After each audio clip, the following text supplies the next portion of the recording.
Well, welcome everyone. Thank you for joining us today for this first part of a series exploring Russia's invasion of Ukraine. This first panel roundtable is about the perspectives on war. I want to thank you for joining us today. My name is Rebecca Cruz. I'm the Associate Dean for Students here at the College of International Studies at OU. And I want to give a couple of thank yous before we get into our discussion here. I want to thank my co-organizer, John Emery, of course, Stephanie Sager, who has put together this Zoom and will be monitoring it for us, Maura McAndrew, who did the PR, the history department, as well as modern languages and linguistics, Emily Johnson, and of course, our fabulous group of panelists here. You can see their names and their affiliations here on the side, and I know you'll agree that we have collected a really great group of people to come and talk with us about this situation. And I can tell from the number of participants that there are a number of you that are interested in learning more. And so while this is an awful reason to get together, and we certainly didn't plan to be here a week ago, and we certainly in many ways don't want to be here right now, but we do want to learn, and we appreciate that these panelists have come together to share their expertise with us.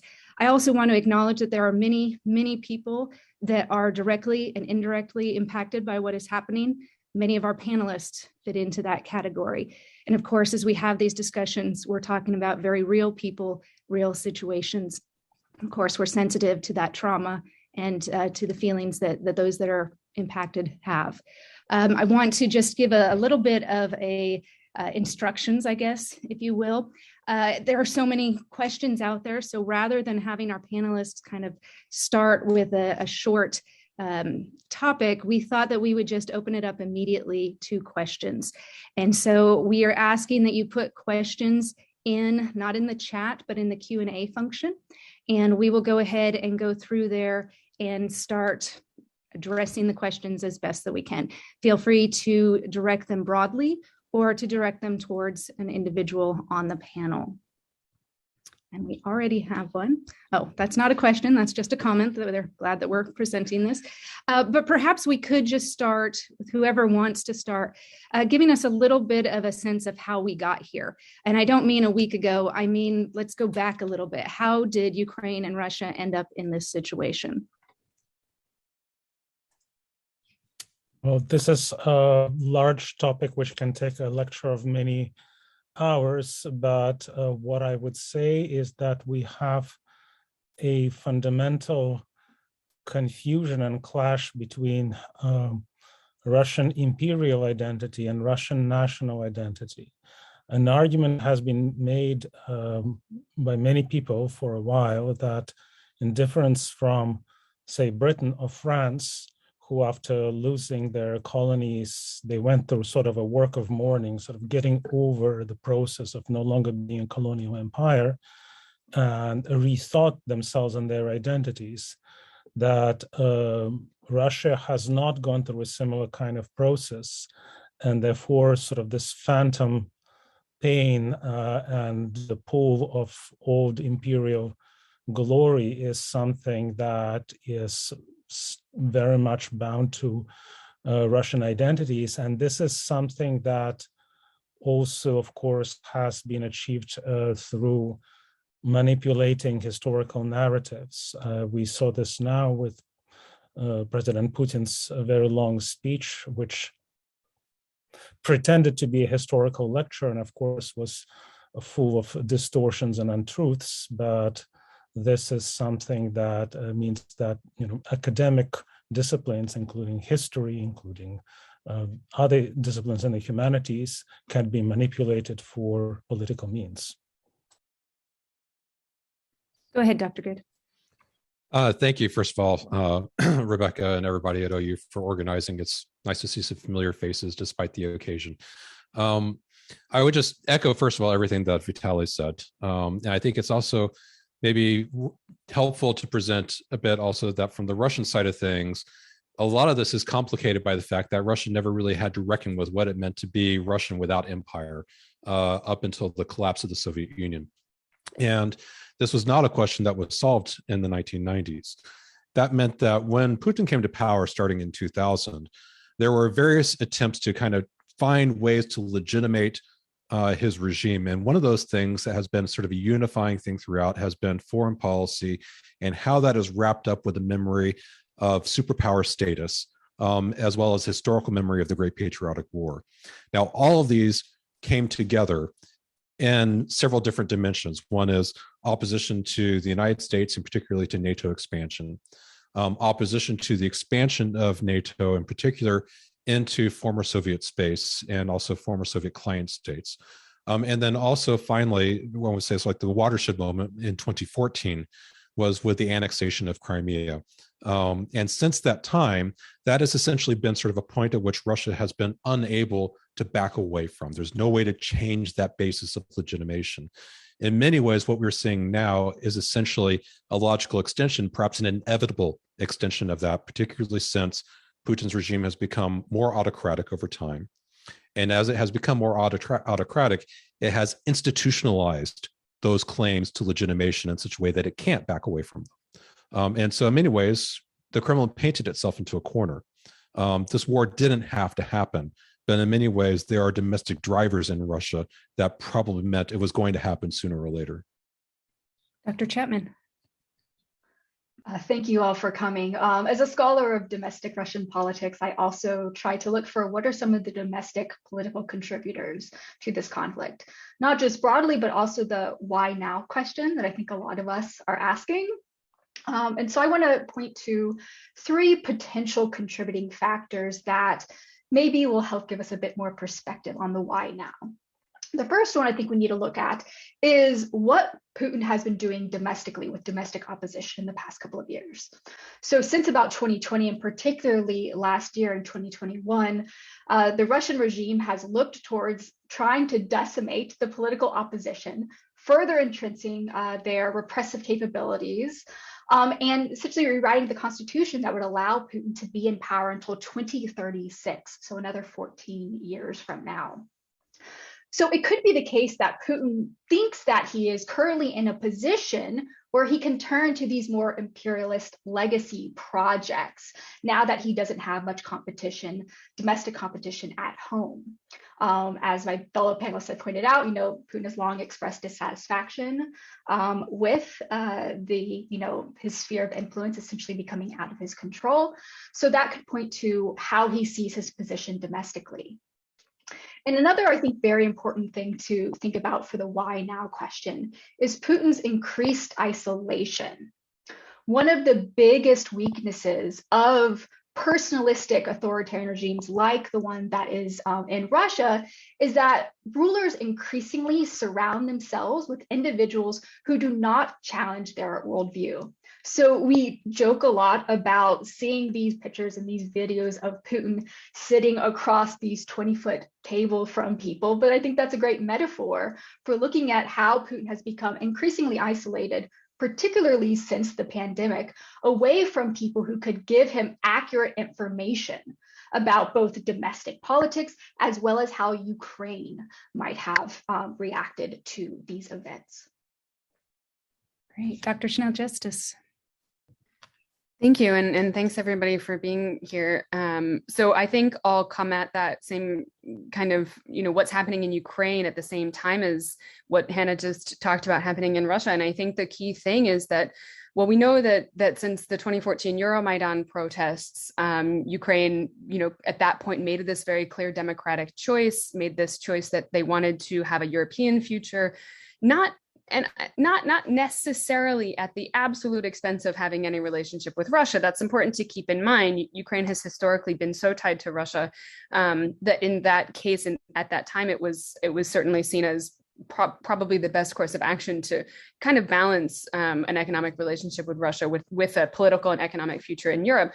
But what I think has happened in particular since 2019, since the election of President Zelensky, Ukraine has really shown itself to be a better democracy, being a democracy that's on a good path, that's finding its way. Not that Ukrainian democracy is perfect in any capacity, but the election of somebody who doesn't come from the political establishment, who didn't come up to the presidency in the same way that any of the previous presidents had.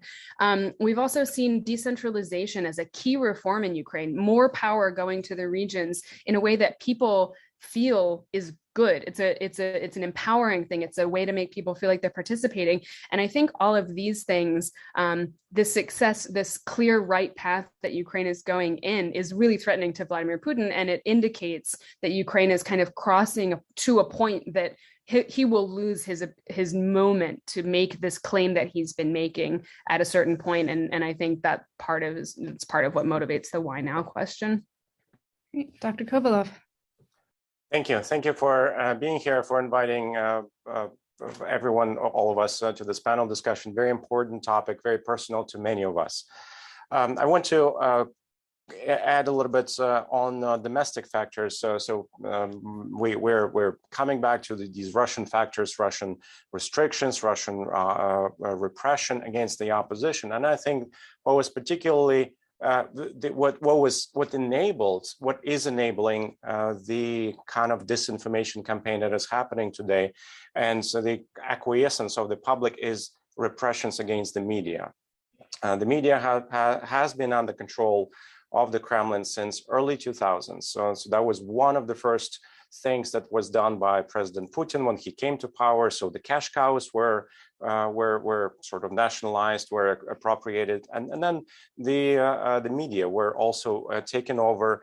And I spent every day over the last 2 weeks looking at the RT app, Russia Today, and I'm just following the kind of updates of what they're talking about, what kind of headlines they have, and the kind of headlines, there are several types.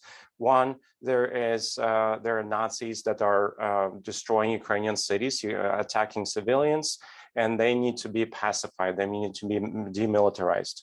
Two, there are Western sanctions that are attacking Russia. Meanwhile, Russia is standing strong. Three, there are glorious or valorous actions by the Russian military that are taking Ukrainian cities under protection. There is not a single news in RT, and I'm sure in other media, about the destruction of Ukrainian cities, about bombing of central squares, about bombing of civilian quarters. And just yesterday, the channel Dost was took out of off air. Echo of Moscow, Echo Moskvy was taken off air. The only independent source that I see right now that is still functioning is Novaya Gazeta. And the way how they have been able to probably stay on the surface is they have been avoiding 3 keywords that are banned in the Russian media: war, invasion, occupation.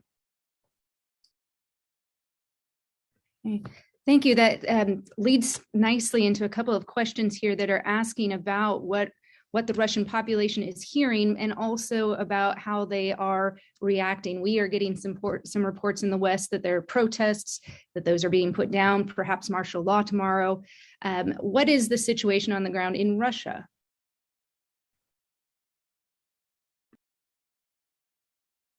Please go ahead, Dr. Chapman.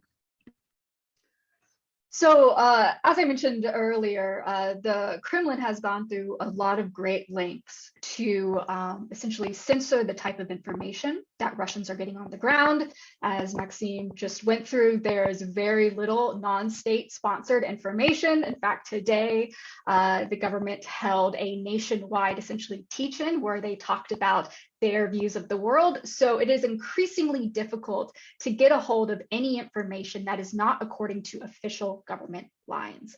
This is particularly true for the majority of the population who gets their news from television. While there is a growing segment of the population that does use social media, for example, as we learned, there is Twitter is being throttled, as is Facebook. Now, if you speak out against false news according to the government, or libel, which is saying anything against the state, this can land you in prison. So it is really difficult now to get information. That being said, there does appear to be some information getting through. There's a lot more questioning about the government's essentially message. This is hard. It's going to be increasingly hard as more Russian soldiers get killed and as the economic sanctions begin to hit more in the country and people start seeing economic difficulties as well. So what are we seeing on the streets? Again, it is incredibly difficult right now to go out and protest. Starting really in 2012, essentially any type of public meeting is illegal due to COVID restrictions. And so we are probably not going to see these tens and hundreds of thousands of people on the street like we have in the past. So far, it's been about a week of protest. 7,500 people have already been arrested, including children and the elderly. So while there are some protests happening, I don't think we are necessarily going to see, at least in the short term, widespread, very large opposition on the ground because of the restrictions that are currently in place. Dr. Goode, did I see a hand up? Yeah, can I share my screen here quickly? Yes. Yes, okay. I just wanted to add a couple of words.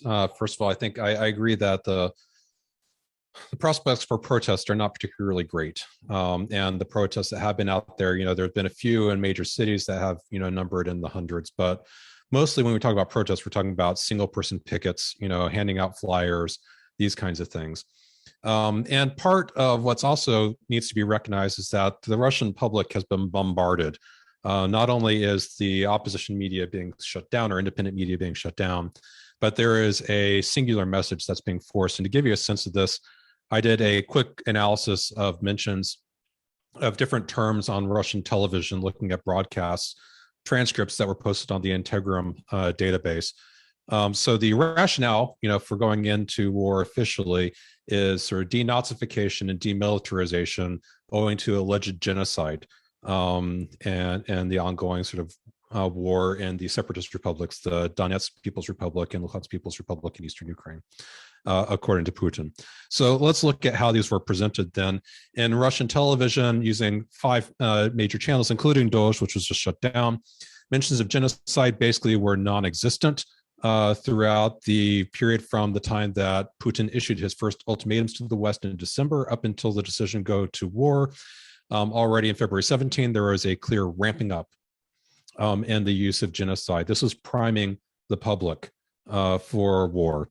Likewise, for mentions of the separatist republics of the Donetsk People's Republic and Luhansk People's Republic, you see a similar dynamic. This is not the case of a government signaling on a principled basis throughout its concern for these areas. This is mobilization of genocide and concern for separatist republics for an instrumental fashion in order to move a public towards war.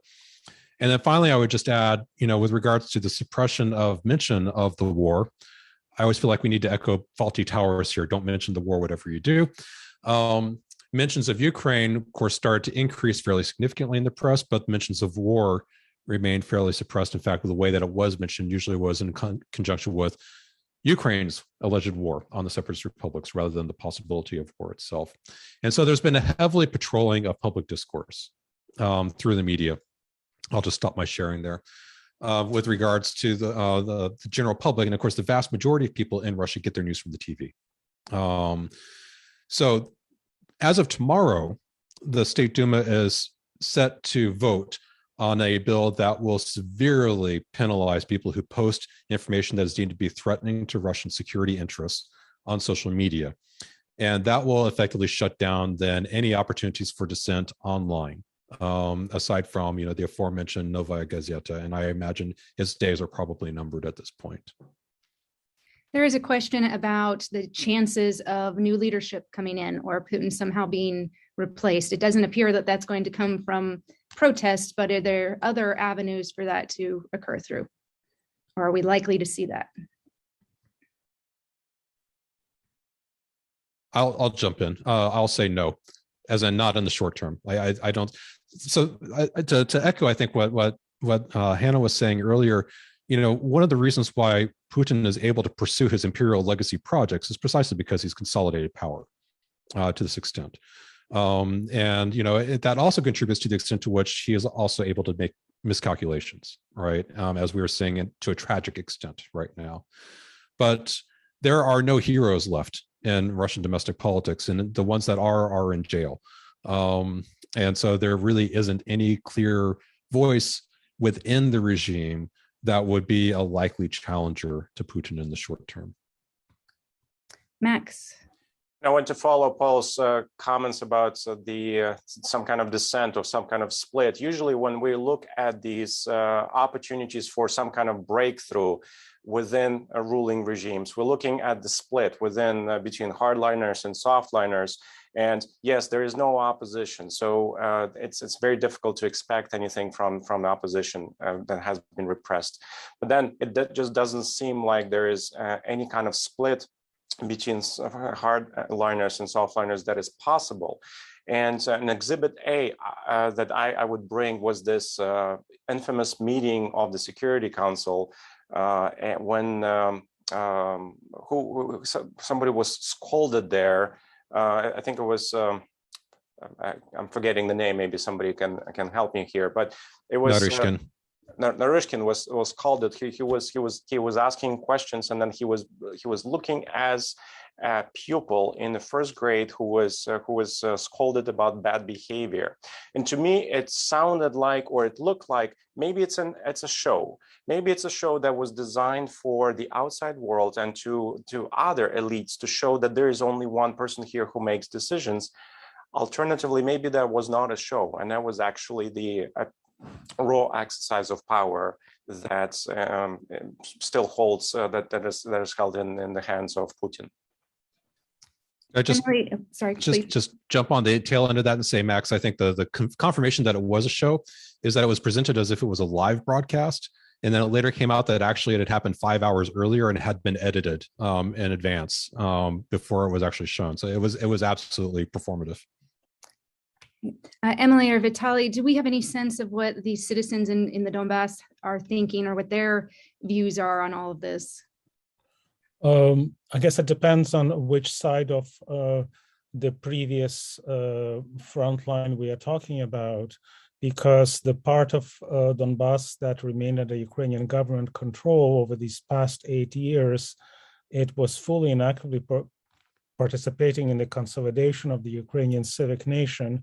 And there was a very, very strong patriotic surge. I mean, there have been, for instance, in Svatove in Luhansk region, the same as in elsewhere, you see unarmed people protesting with Ukrainian flags and telling Russian columns of tanks to stop and turn around. In terms of public opinion in the AstroTurf, quote unquote, separatist republics, there is no possibility of actually gouging, actually estimating any real public opinion there, because there they have been living under a really brutal suppression. So no real sense of public opinion. People are afraid. People are afraid as they are in totalitarian societies. Dr. Channell-Justice, please. Yeah, just in addition, so we do have some colleagues who have been, they've run a survey. This is out of Zeus, which is based in Berlin. So they ran a telephone survey to try to access people in the occupied territories. And I mean, just in the part that's occupied, not the part that's in control of the Ukrainian government. And the problem with this, I mean, this, they've done this survey. They asked kind of economic oriented questions, and they indicated that people were really more concerned about their economic futures than who they ended up, like which side they ended up on. But I think it's really important to point out, as Vitaly said, this isn't really good information, right? We're doing telephone surveys with people who are afraid, with a government that won't let any kind of real research happen. So it's really hard to say, the actual extent to which these are representative surveys or which they're really authentic in any way. The level to which that this data is not actually accurate as to what's going on. I just think it's really important that we think about that because we haven't for a long time kind of known what public opinion in the occupied territories is, which I think Putin has used to his advantage because he can manipulate the narrative because there's not really data and facts to say otherwise. Thanks. Well, we have a couple of questions that relate to some of the claims that Putin is making. One has to do with the claim that Ukrainians and the Ukrainian government are persecuting loyal ethnic Russians. Is there any validity to that? And then a question about the Azov fighters, that this is a group that they have been touting as the reason, a neo-Nazi group or a far-right group, that Putin has said that they are the reason that they're going in there. So any enlightenment you can give us on those two questions? Well, there is zero validity to any claims of persecution of Russian speakers. In fact, you can see that even in many videos that are being uploaded of people resisting, that many of them are speaking or who are trying to clear minds or things of that kind, that they're speaking Russian. Ukraine is a diverse society, and just like here in the US, its diversity is a source of its strength. It's a civic nation that, especially in these past 8 years, made very strong strides towards consolidation of the civic nation. The whole reason why the invasion has been going so badly for Russia is that Putin and those around him believe their own propaganda. They have their phantom image of divided Ukraine, and this is something, unfortunately, that has often been repeated by Western media, who unconsciously or without much care reproduced these Russian government's talking points. And Ukraine is very strongly consolidated, and you can see that all over, from Odessa, my city of birth, which is a primarily Russian-speaking city. Nobody is waiting there with open arms to greet Russian invaders. Russian meaning Russia, from the state of Russia. So we need to differentiate between ethnic identity and civic identity here. Thank you. Dr. Kovalov. So I wanted to comment on Azov and Nazis in general. So I think Azov is the obvious suspect, and people who are interviewed from the Azov battalion, they're proudly displaying their very questionable and very controversial attributes or symbols. Right now they actually either trying to shift the question or move away from the question, what does the symbol, whether it's swastika or any kind of SS type of affiliation and symbol, what does it stand for? So these soldiers or these people in the military are trying to move away from this question, essentially claiming that any kind of means are essential to defend the country. So I think that the broader question about the denazification of Ukraine does not only have to do with Azov, with the Azov battalion, but also with the Ukrainian government. And the Ukrainian government, in short, is not, it's so far from a Nazi-dominated government. Its president was elected. He is really not really a pro-Nazi sympathizer in any kind of shape or form. The political party that's Sluga Naroda, that is in government right now, has the majority. There are no pro-Nazi sympathizers or even active nationalists or soft nationalists. The only member of parliament that sort of represents the far-right party, Svoboda, is there's only one member of parliament representing this political force. This political force has been marginal since 2012, has not been represented in parliament, in government forces, prime ministers, presidents of Ukraine over the last, since 2014, there has absolutely zero reason to believe that Ukraine is attacked by neo-Nazis. Thank you. Let me ask a question here about the seizing of Chernobyl. This happened last week and raised quite a bit of concern.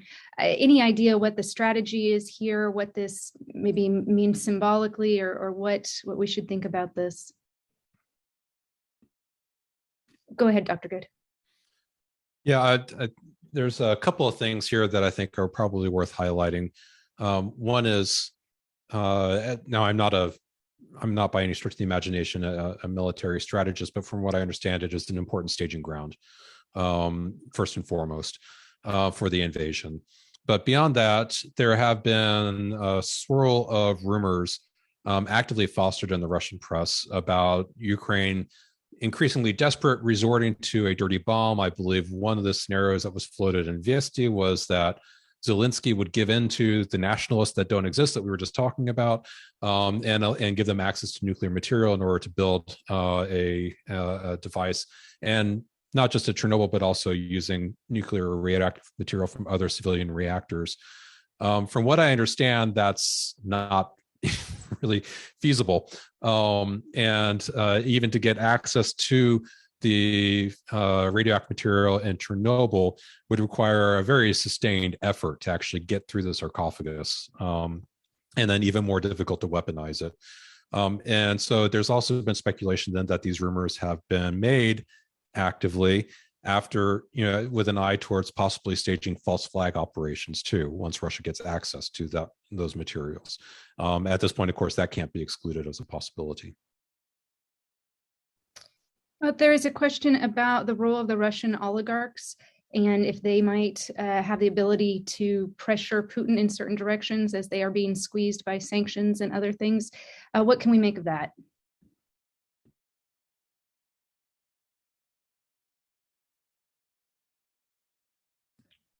Go ahead. That's a tough one. Right. I don't want to suck up all the oxygen in the room, but maybe just get things started. I'll say that. So there were at least 3 oligarchs that made critical breaks immediately after the announcement of sanctions. One was Mikhail Friedman in Alfa Bank. Now, the break was not public. He sent an internal communication within his investment company expressing that he was very, unhappy with the sanctions. But that was sufficient enough that it made the rounds. Oleg Deripaska, also a better known oligarch, also expressed his desire for peace. And Anatoly Chubais, the head of United Energy Systems, the electricity monopoly in Russia, also posted a kind of coded sign of protest on Instagram. He posted a picture of Boris Nemtsov.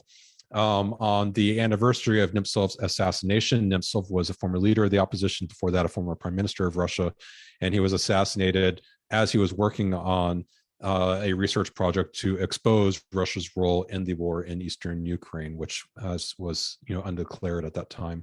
And so that was sort of a coded message. Nemtsov warned us that this was coming. But beyond that, we have not seen open breaks with the regime. And there's not a lot of grounds for optimism, I would say, right now about that. I mean, the extent the sanctions are historically unprecedented. And the idea is to drive a wedge between Putin and the oligarchs. But the past experience with sanctions has been that it actually makes them more dependent on Putin, makes them more dependent on the Kremlin. If they have nowhere else to go, then they ultimately are, remain dependent upon, a single patron. And one has to expect that will continue. Dr. Kovalov. Just a quick comment to follow up on that. My comment is not about the oligarchs, but just about rich people. I have my brother who lives in Ukraine has a friend in Moscow who lost about 90% of his wealth over the last week. He was heavily invested in the Russian stock market and was feeling very comfortably in Russia, in Moscow. And his response to this was, now I have to look for a job. Not I need to take to the street. Okay, thank you for that. A question here for everyone on the panel about how this conflict might influence expressions of national identity on both sides. Well, I would say on the Ukrainian side, what it has done, it has really transformed Ukrainian society very quickly, very radically. So it has become more consolidated than ever. But it also, of course, the very violent invasion has radicalized the society. So this is creating now something that would be a trauma that is going to last many generations, because the kind of unprovoked attack that Ukraine has experienced, the kind of indiscriminate shelling of civilian objects, and the loss of life that it has been experiencing, has really created a lot of sense of anger. And in some cases, it's a righteous anger, but it can be worrisome, of course, that it will become pure hatred. So a lot less tolerance, plus there is now going to be a lot more people with access to arms. So in the society where nerves are raw, potentially this could be a complicating factor, definitely. Hannah, go ahead.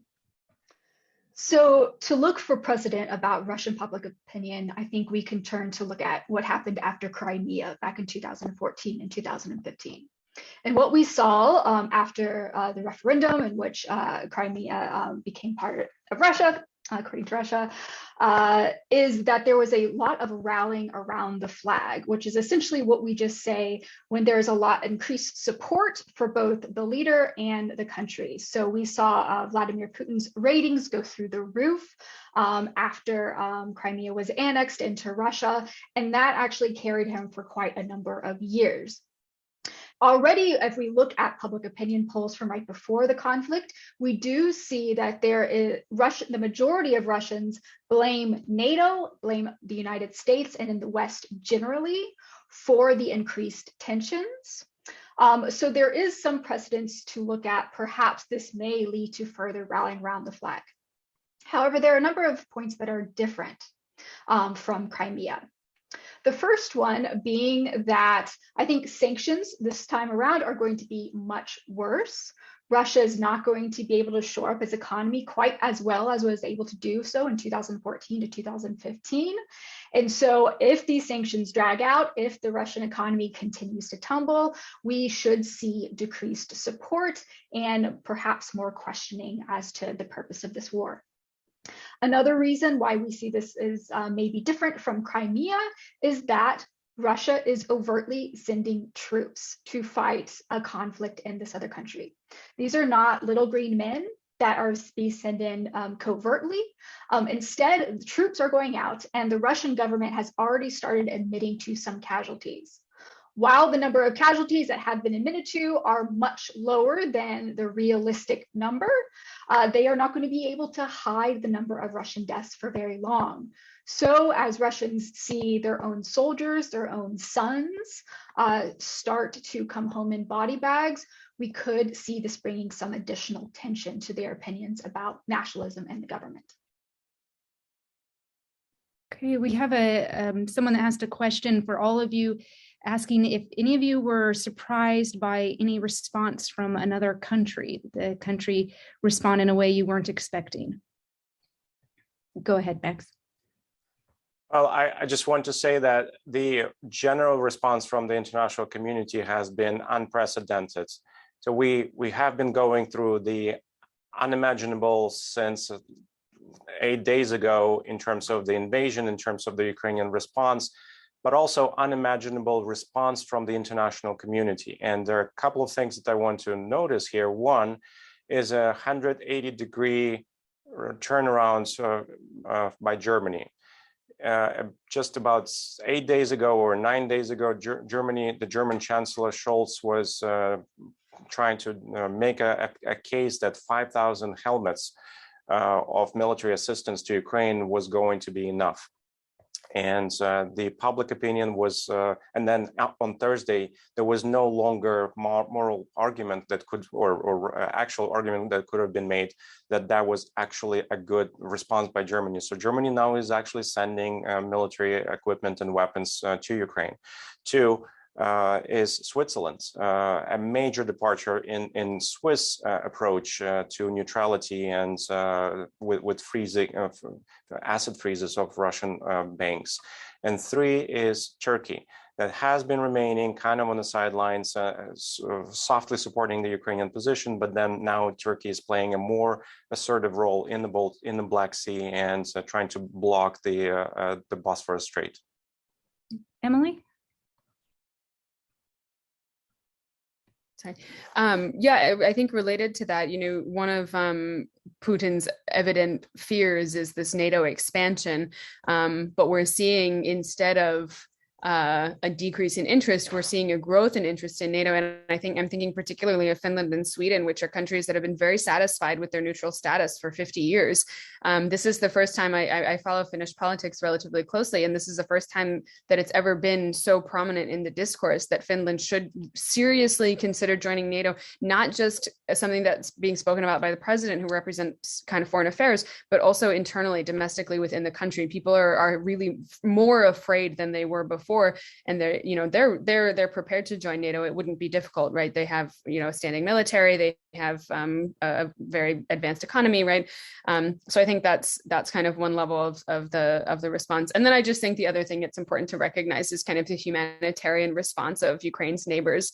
Poland, for instance, has lifted all restrictions for documentation, for COVID requirements, pet passports, anything they can do to help get people through the borders faster. It took some time to implement the lifting of restrictions, but they've been kind of much more open than people expected, I think, both in Ukraine and kind of experts who know about previous refugee situations. We're seeing kind of a better unified response from Ukraine's neighbors. And I mean, we all hate that has to be what's happening, but at the same time, seeing so many people come in support of Ukrainians who are in dire straits, it's very meaningful for people who are still in Ukraine. Hannah. I think it's also important to look at the reaction of the other former Soviet states who are looking at this conflict and saying, perhaps we are next, what is going to happen for us? So today, Georgia and Moldova, countries that have also suffered from Russian aggression in the past, have both submitted applications to join the EU. Something that 2 weeks ago was a very far off, distant future. We can also look towards the Central Asian states like Kazakhstan and Uzbekistan, for example, both who have very close ties to Russia, who have economic dependence on Russia for a number of reasons, including a vast number of remittances of people sending back home money to these countries from Russia. Both have come out as essentially neutral in this conflict. One of the amusing things that happened early on was that President Putin said that he had the full support of the Uzbek president. Very shortly after, the spokesperson for the Uzbek president came out and had to walk this back and said, no, we did not express support for Russia's actions. And so this is quite interesting, both considering their ties and, for example, in the case of Kazakhstan, where so-called Russian peacekeepers were sent to Kazakhstan to shore up the authoritarian regime there just in January, to have such a neutral response is quite interesting. Dr. Goode? Yeah, I had no idea, actually, this is really surprising on so many fronts, but actually, I suppose it is. But I would just add one more, which is Hungary. That, Viktor Orban had been part of the Putin Admiration Society for years.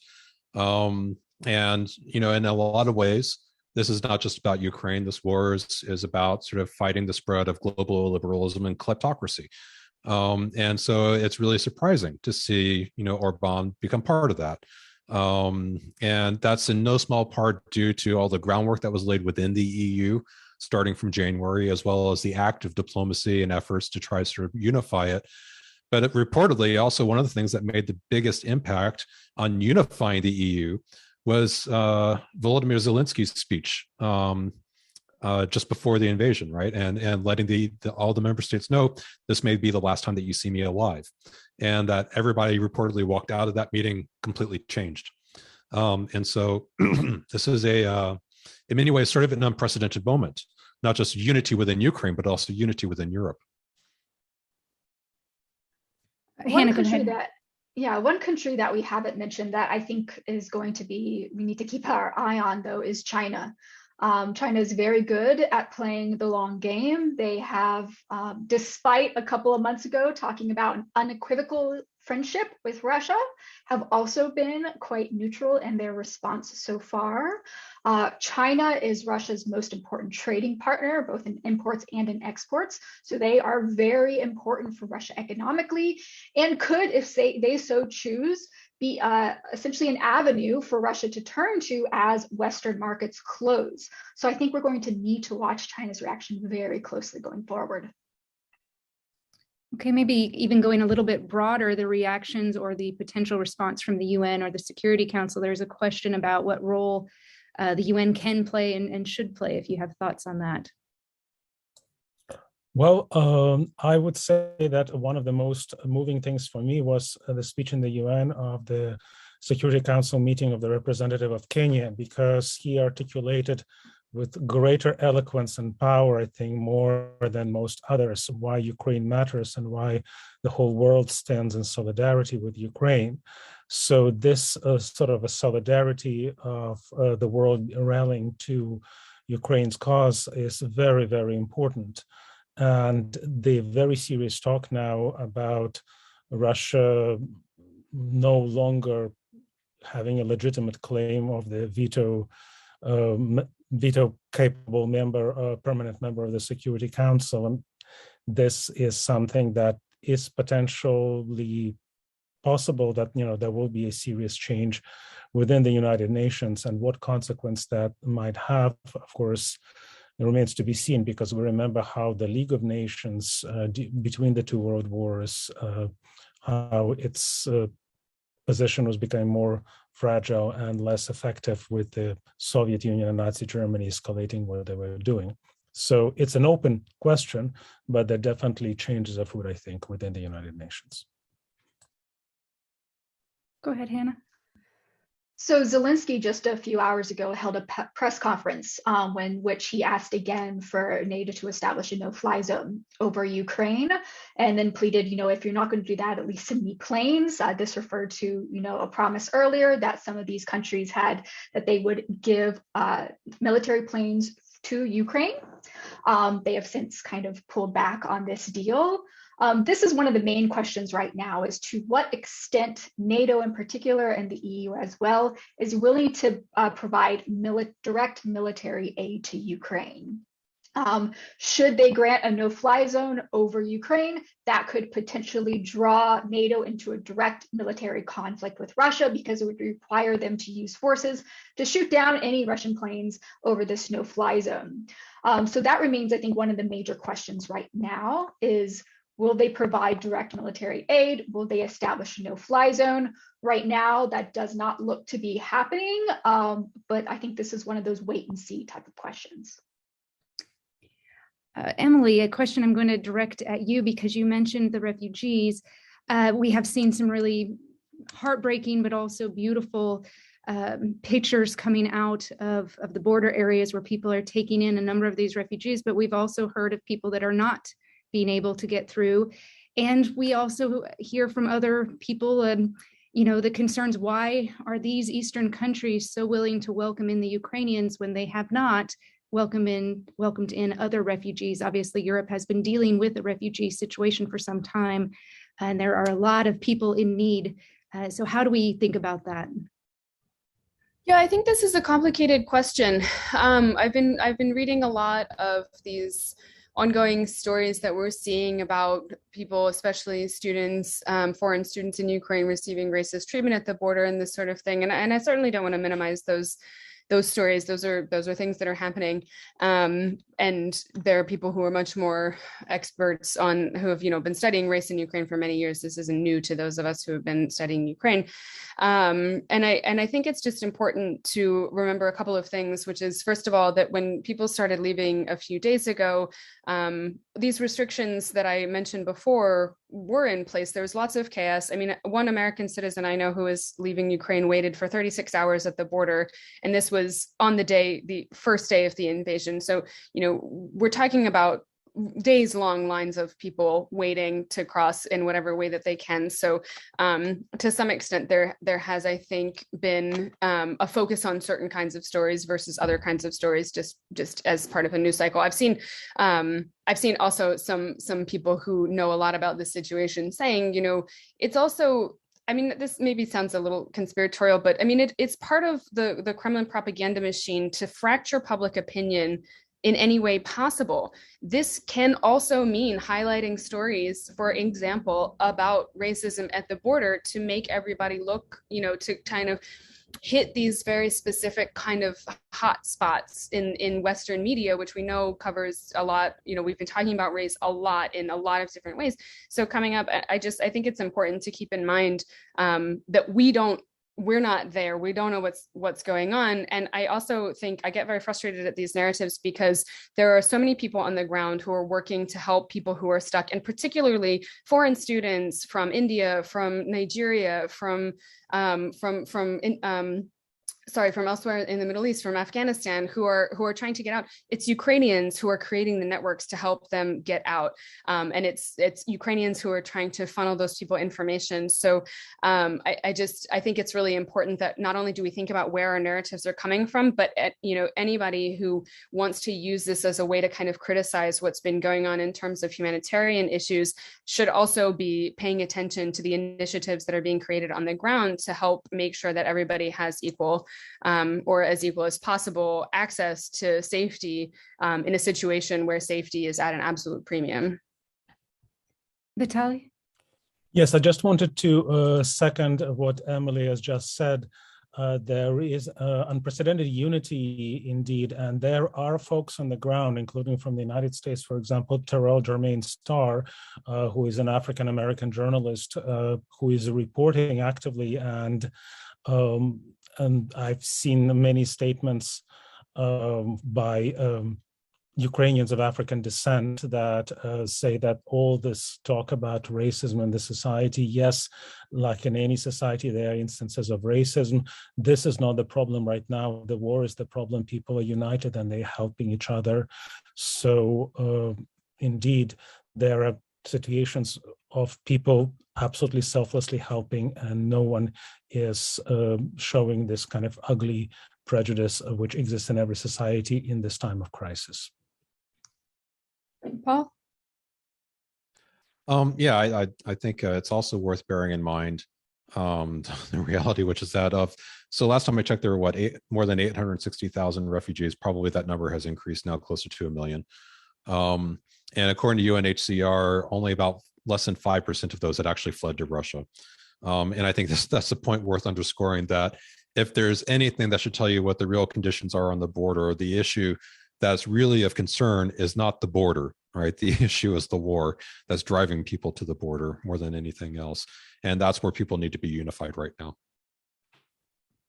Any response to the idea that Poland, Hungary, some of these countries that are so open to the refugees have not been open to other refugees that have been in Europe? My understanding is that the reports of Polish border guards not treating Nigerian or other refugees well have created such outrage that indeed the Prime Minister Morawiecki had made a big public statement as saying that this is unacceptable, and that all people fleeing Ukraine, no matter their race or origin or background, are to be treated as equals, as refugees. So we have individual cases of local border guards on the Polish side that were doing unpleasant things, but I think the response from the Polish government here has been appropriate, and hopefully this will be sufficient to stop those. Go ahead.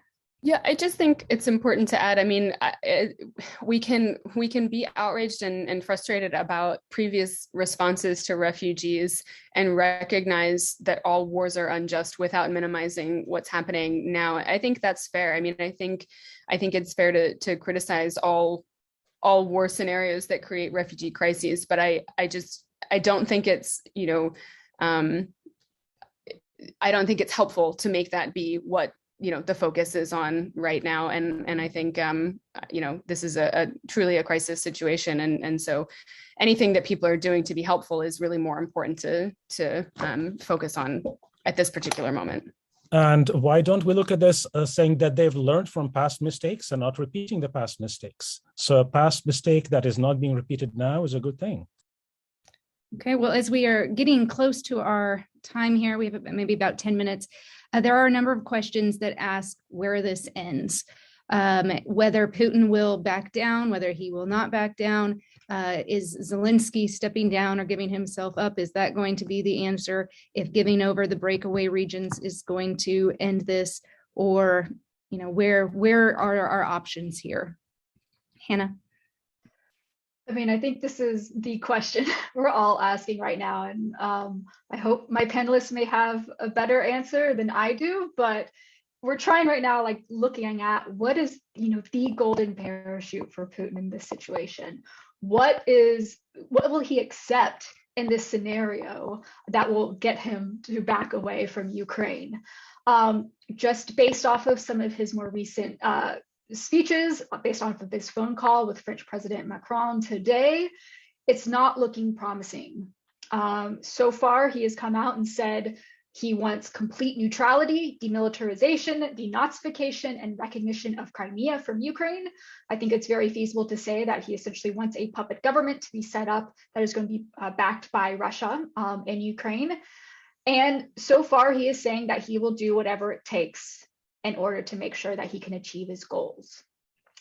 These goals, of course, are not acceptable to Ukraine. Some of them are not possible. We talked about how impossible it is to denazify a government that is not full of Nazis. So these conditions are not reasonable. They are not really possible. And they are certainly not acceptable to Ukraine. The bright side here might be that we could hope that because the domestic propaganda machine in Russia is so strong, and that the government so far has insisted that this is simply a very limited special military operation, that maybe he could spin some story domestically that could allow him to back down with while saving face. I don't see that happening right now. There's no evidence to really support that he'd be willing to take out this avenue. But maybe my panelists have something a little bit more hopeful to say. Dr. Goode? I'm sorry, I don't. I think that Putin and Lavrov have already made it abundantly clear that there are no off-ramps for Russia. And I would add to that also that Russia really has not been negotiating in good faith from the start, from December onwards. It hasn't been negotiating, it's been presenting ultimatums. And it does not recognize, nothing is going to change Putin's perception that Ukraine is not a legitimate state and that Ukrainians do not constitute a legitimate nation. And even if there is a peace, that's not going to change. And so I don't see that any security guarantees coming from Russia would be credible regardless. And, maybe, short of a total crumbling of the regime, I do believe that Putin understands that now this is not the quick and easy operation that he expected, and that instead it has become an existential issue for him, for his regime. That, if he is not able to take Ukraine, the best case scenario is that Fortress Russia becomes, a slightly larger version of Slobodan Milosevic's Serbia, embattled in the way that Putin has perhaps always imagined Russia to be going forward, but also incapable of, generating any sympathy worldwide. There is no Russia to support Russia in the same way that Russia supported Serbia. Max? I'm not optimistic either. I don't see how Russia would walk away from this war without major concessions from Ukraine. And by these concessions, I mean the annexation of Crimea, the recognition of the Donbas regions, at least to maybe some kind of land connection to Crimea.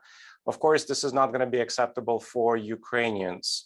And one of these ideas for future Ukraine that was circulated since December was this idea of the Finlandization of Ukraine. And what Finlandization meant in 1939, 1940s, the Soviet Union went to war with Finland, made territorial demands, went to war, got actually more territory than it was asking in the first place. And then Finland signed this pact, signed this agreement about neutrality. So if we're looking for some kind of future, I don't see any optimistic future here. I see that Ukraine is probably going to lose some territory, and if we're going to end this war.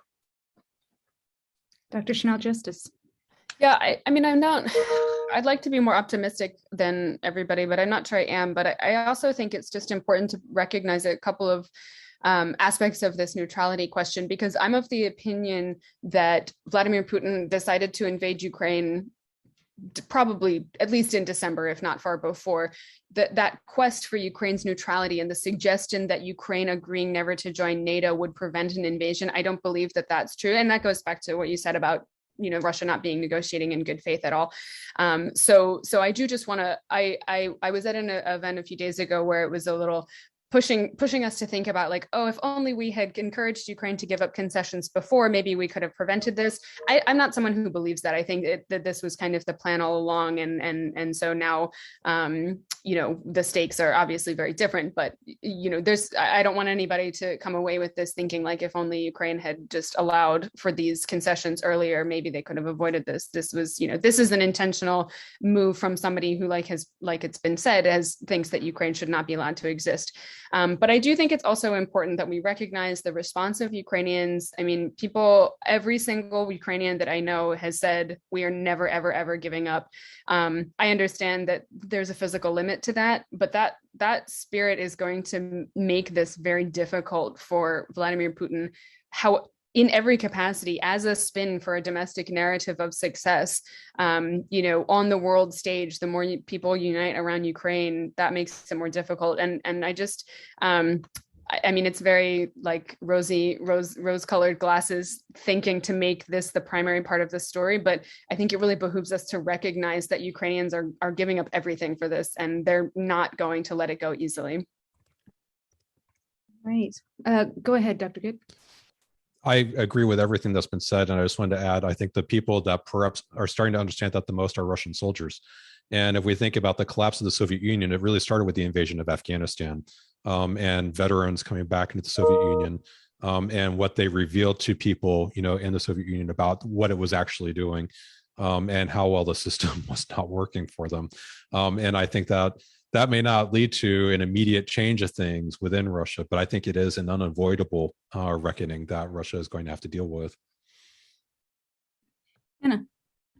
I would just like to try to avoid leaving this completely hopeless, and maybe pointing to, and I would like to open this up to my fellow panelists as well, what are some things that the audience listening can do, from their seat? How can they help out?